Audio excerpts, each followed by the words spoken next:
आज पराठे को ही पिज़्ज़ा स्टाइल में बनाया। पिज़्ज़ा वगैरह मैदे के रहते हैं, काफ़ी नुकसान करते हैं। दिन की शुरुआत होती है सुबह सुबह 4 से 5 के बीच में नींद खुल जाती है, क्योंकि रात में मतलब कि 9 से 10 के बीच में कोशिश करते हैं कि सो जाएं।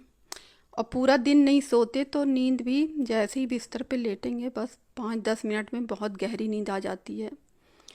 अगर आप पूरा दिन एक्टिव रहते हो, काम करते हो, तो फिर नींद की परेशानी नहीं होती। घर के पास ही एक पार्क है, तो सुबह सुबह चले जाते हैं टहलने।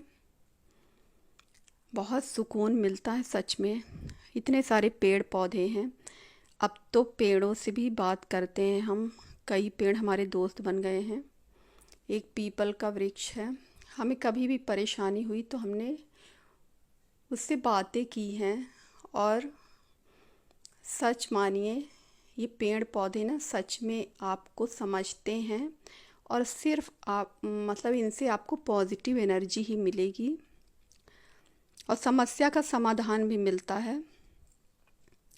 शांत वातावरण हो, मन स्थिर हो, तो कोई भी चीज़ आप सोचते हो तो समझ में आती है कि सही क्या है गलत क्या है। और हर दिन बस एक नीम की पत्ती तोड़ते हैं। कभी भी प्रकृति का दोहन नहीं करना चाहिए हमको। जितनी ज़रूरत हो उतना ही लो।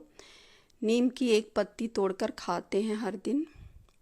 हल्दी और नीम खाने से बहुत फ़ायदा होता है। तो अभी बहुत मतलब गर्मी है, काफ़ी उमस है, तो हल्दी तो नहीं खाते लेकिन नीम ज़रूर खाते हैं रोज़। कम से कम 4-5 किलोमीटर सभी को टहलना चाहिए। और घर का काम हम रोज़ अपने हाथ से ही करना पसंद करते हैं। झाड़ू पोछा बर्तन कपड़े वगैरह। तो हमारी पूरी एक्सरसाइज हो जाती है। जिम जाने की ज़रूरत नहीं पड़ती और काम करके सुकून भी बहुत मिलता है।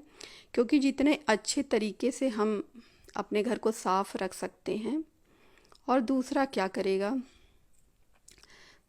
तो बाहर जाके जिम में एक्सरसाइज करने से अच्छा हम यही समझते हैं कि अपने घर में ही समय बिताया जाए, मेहनत की जाए, पसीना बहाया जाए। हमारे शरीर से पसीना निकलना बहुत ही ज़रूरी है। अगर आप घर के काम पसंद नहीं करते हो करना, तो फिर आप जिम ज़रूर ज्वाइन करो, या फिर दोनों टाइम टहलने का नियम बना लो। शरीर अगर आपका एक्टिव रहेगा ना, तो आपको भूख भी लगेगी, नींद भी आएगी। और एक ये मशीन ही तो है शरीर। कोई भी मशीन अगर आप उसको चलाओगे नहीं, रख दोगे, तो वो भी काफ़ी समय बाद फिर ख़राब हो जाती है। और जहाँ तक हो सके तो हम लोग ताज़े फल सब्जियाँ ही खाएं। बेटे ने बोला कि पिज़्ज़ा खाने का मन है। हमने बोला कि चलो हम तुम्हें देसी पिज़्ज़ा बना के खिलाते हैं आज। क्योंकि बाहर देखिए मैदे का बेस रहता है पिज़्ज़ा का, वो काफ़ी दिनों से बना हुआ रखा रहता है। फिर उसी में पुरानी धुरानी सब्जी वब्जी मिला के ऊपर मतलब लगा के और दे देते हैं। लोग आजकल उसी को इतने चाव से खाते हैं। विदेशी खानों की इतनी एंट्री हो गई है हमारे देश में। जबकि हमारे यहाँ का रिवाज ऐसा है, भारत की संस्कृति ऐसी है कि हर दिन बनाओ और 2-4 घंटे में खा लो। कभी भी कोई भी व्यक्ति सुबह का रात में खाना पसंद नहीं करेगा, या रात का खाना दूसरे दिन कम ही लोग खाते हैं। जिनकी मजबूरी नहीं होती वो लोग मतलब ताज़ा ही बना के खाना पसंद करते हैं।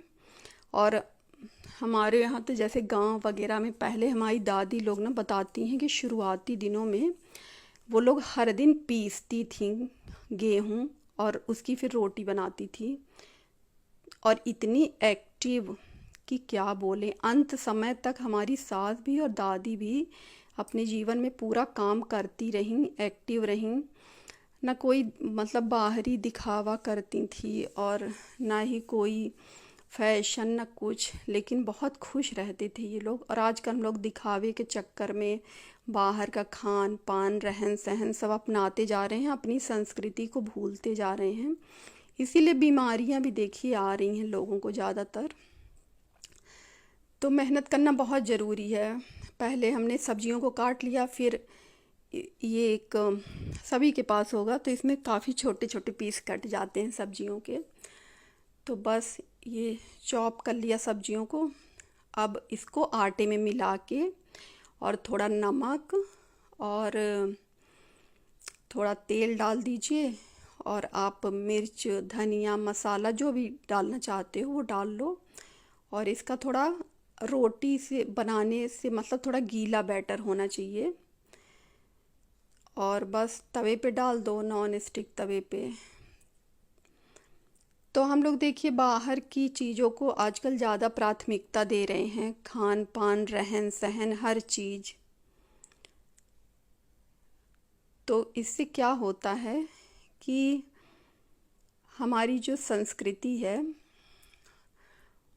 उसको कहीं ना कहीं हम लोग खुद जिम्मेदार हैं कि हमारे बच्चों तक वो सारी चीज़ें नहीं पहुंच पाती हैं, और आगे की पीढ़ियां भी भूलती जाएंगी। तो बहुत ज़रूरी है कि हम लोग अपने ही खाने पीने की वस्तुओं को प्राथमिकता दें, और जहाँ तक हो सके तो अपने हाथ से बनाए खिलाएं बच्चों को, है ना। वरना देखिए जो लोग रेडीमेड चीज़ें खाते हैं, बाहर की बहुत पसंद करते हैं, कहीं ना कहीं उनके जीवन में कुछ न कुछ परेशानियां ज़रूर आ जाती हैं। और जो माएँ अपने हाथ से बना के अपने बच्चों को खिलाती रही हैं, तो उनके बच्चे भी एक मतलब उनके अंदर समर्पण का भाव होता है अपने माता पिता के प्रति। वो लोग देखते हैं कि हमारे माँ बाप ने इतना किया है हमारे लिए, तो हम भी उनकी सेवा करें, उनकी बात माने, समझे चीज़ों को। भले ही देखिए उम्र का एक तकाजा होता है, एक उम्र में सारी चीज़ें समझ में नहीं आती हैं, लेकिन जैसे जैसे उम्र ढलती जाती है तो बच्चे भी समझते हैं। जैसे हमने अपने सास ससुर की भरपूर सेवा की, हमारे बच्चों ने भी वो सब देखा है कि कैसे मम्मी कितना मतलब कंप्रोमाइज़ करके अपनी खुशियों को सबके लिए काम करती है। तो उनके दिमाग में ये सब चीज़ें रहेंगी हमेशा, और जब हम बूढ़े होंगे तो हमारे बच्चे भी हमारे लिए ऐसा ही करेंगे। जो इंसान देखता है, जैसी परिस्थितियों में रहता है, जैसा वातावरण उसको मिलता है, वो वैसा ही बनेगा आगे चल के।